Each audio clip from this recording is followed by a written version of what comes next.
Она не петь, не плакать не умела. Она, как птица легкая, жила, и словно птица маленькое тело, вздохнув, моим объятиям отдала.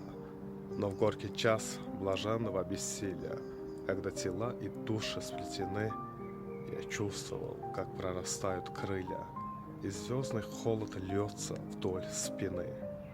Уже дыша, предчувствуем разлуки, и певучим, колыхнувшемся саду я в милые беспомощные руки всю жизнь мою, как яблоко, кладу.